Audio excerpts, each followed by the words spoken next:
থি BNP কেন্দ্রীয় কার্যালয়ের সামনে এবং বোম ডিসপোজাল ইউনিট তারা এখানে এসেছেন এবং যে চিত্রটি দেখছি যে তারা আসলে সামনের দিকে অগ্রসর হচ্ছেন এবং এখানে বেশ কিছু লাঠি সোটা উদ্ধার করেছে।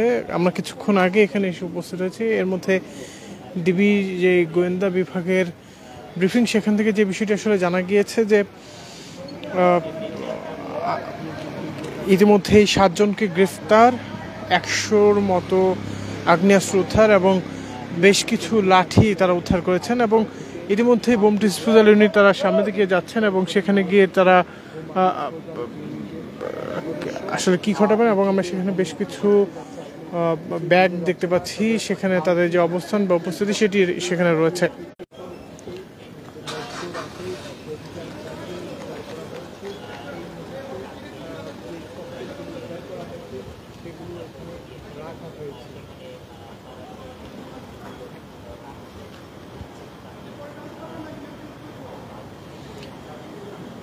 আমরা যদি আপনার বিএনপি কার্যালয়ের ভেতরে চিত্রে দেখাই যে এখন পর্যন্ত যে গুঞ্জনটি শোনা যাচ্ছে যে আইন শৃঙ্খলা রক্ষাকারী বাহিনীর সদস্য, বিশেষ করে গোয়েন্দা সংস্থা ডিবি, তারা রাত 12টার পর আসলে বিএনপি কেন্দ্রীয় কার্যালয়ের সামনে আসেন এবং সেখানে তারা এসে তালাবদ্ধ বিএনপি কার্যালয় ভেতরে ঢুকেন এবং ভেতরে যাওয়ার পর তারা তাদের যে অভিযান, সেই অভিযান শেষে তারা যেটি বলেন যে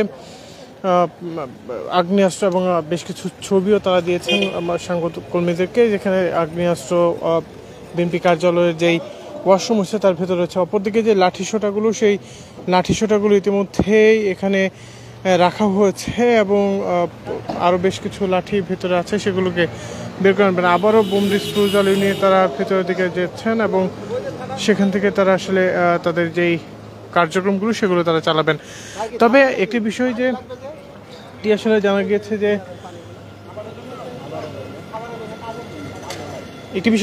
গিয়েছে যে এখন পর্যন্ত শিক্ষার্থীদের যে আন্দোলন, সেই শিক্ষার্থীদের আন্দোলনকে ঘিরেই নাশকতা তৈরি করতে ছাত্রদলের এবং বিএনপির পক্ষ থেকেও আসলে যেই আক্রমণ করার জন্য এবং আজকে বেশ কিছু ককটেল ফাটানো হয়েছে, এমনটিও দাবি করেছেন আইন শৃঙ্খলা রক্ষাকারী বাহিনীর সদস্যরা। এবং এখন পর্যন্ত এখানে যে পরিস্থিতি বা চিত্র, সেটি যদি দেখায় যে বিএনপি কেন্দ্রীয় কার্যালয়ে কোনো ধরনের উপস্থিতি না থাকলেও বোম ডিসপোজাল ইউনিটের সদস্যরা তারা ভিতর থেকে বোম নিয়ে আসছেন এবং ইতিমধ্যেই যে চিত্রটি দেখছেন যে বোম নিয়ে আসার যে দৃশ্য, সেটি এখানে পরিলক্ষিত হচ্ছে।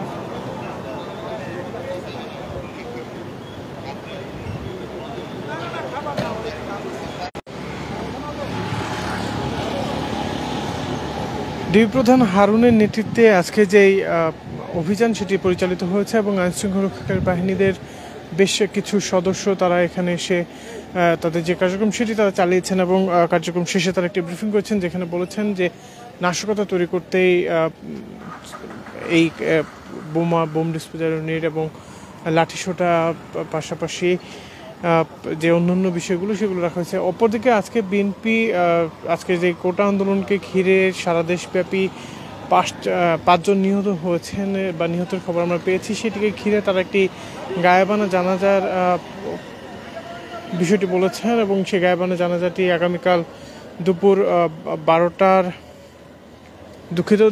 জোহরের নামাজের পর অনুষ্ঠিত হবে, এমনটি আসলে বলেছেন। তবে এটিকে ঘিরে এখন পর্যন্ত যে পরিস্থিতি, যে আবারও রাজনৈতিক মোড় নিয়েছে বলতে আইনশৃঙ্খলা রক্ষা বাহিনীর মতে রাজনৈতিক মোড় নেওয়া যে বিষয়টি, সেটি আসলে লক্ষ্য করা যাচ্ছে।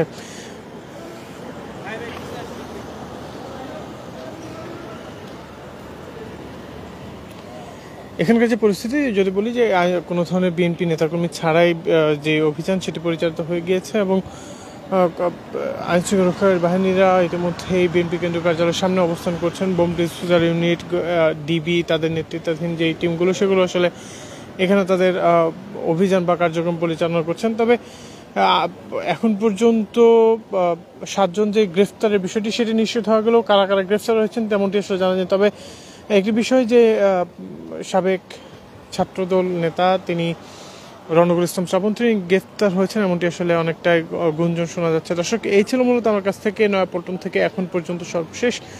এছাড়া যে কোনো ধরনের রাজনীতি, বিনোদন, খেলাধুলা এবং আন্তর্জাতিক সংবাদ পেতে মানবজমিনের সঙ্গেই থাকবেন। ধন্যবাদ সকলকে।